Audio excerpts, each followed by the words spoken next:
All right, I'm working on this old Ariens snowblower. This is a model 924013. It's a 1974. It's got 8 horse Tecumseh on it. Got it running the other day after going through the carb and fuel system, did a few other things to it. Got it fired up, and I noticed right away when I put it to full throttle, after running a few seconds, it would kind of back off. And kind of the engine RPM would slow down a little bit. Get to about 3/4 throttle and stay there. So no matter what I did down here, I left the heater box off so I could access all this stuff. I could move this cable in more, out more. I thought maybe if I pushed it in more, I could pull it back and then it would move back and lock into that little full throttle indentation on the lever. But nope, nothing worked.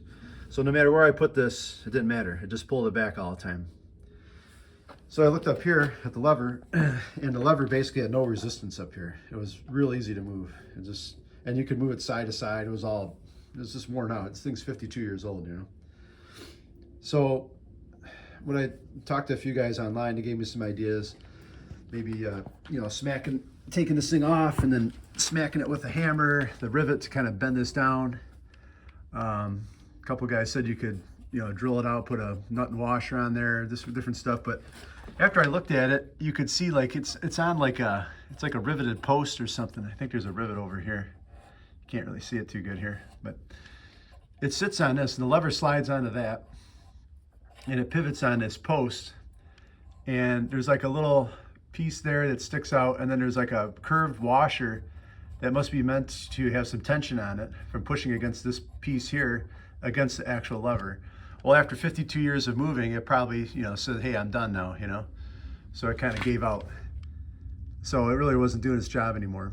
So what was happening is, like, you have these indentations here where the lever rides, and it has a bump on the end of the lever here. So you can see it's real positive now. See, it clicks, click. Here's slow, there's off.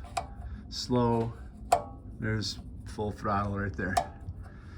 Okay, so but before it wouldn't even lock into that good. You could hear a click, but you could just almost move it with your pinky, just barely touching it, it would move down. So the governor spring tension was overriding the tension up here. So you never would have full throttle, just kept moving it. So what I ended up doing is looking at this and figured, hey, what if I jammed something in between this washer and the lever, made it tighter in there, right? Because this is all worn out. So I looked in the garage here through all my crap, and I thought, what if I use like a C or E clip, you know? Just jam that in there, because these are pretty thin, you know, and you can push them on there. I had a few laying around. This one I tried, and you can see I picked the wrong size. It was too small, so I kind of blew it out, you know. Oops.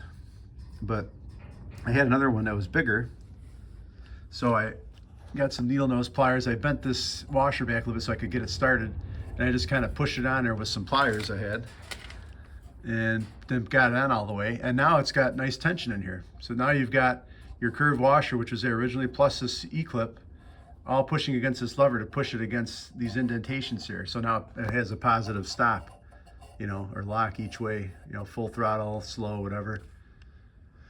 So I think that fixed it. And I mean, it was basically free. And I didn't even have to hardly do anything. I just took these little nuts off so I could lower it, so I could work on here a little better. I tried getting this guy off, but I could see I was going to end up breaking it, so I gave up on that. So I was able to kind of get that in there and then put it back up.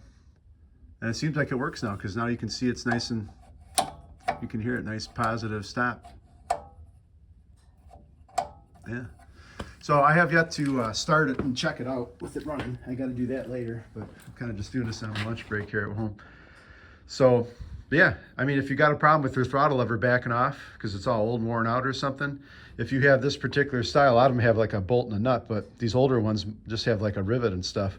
If you can jam an E-clip onto that post and make it tighter, that should fix it. And it really doesn't cost you hardly anything. I don't know what those are new at the hardware store, 20 cents or something, but I had one laying around. So yeah, now it's nice and positive here.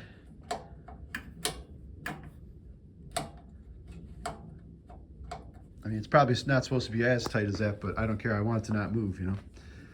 So yep, I'll get the heater box back on a little bit after I test it, and it should be good then. So anyway, there you go. That's how you fix that if you got that problem on an older snowblower with a throttle lever set up like that. Just toss an E-clip in there and tighten it all up. All right, that's it for now. See ya.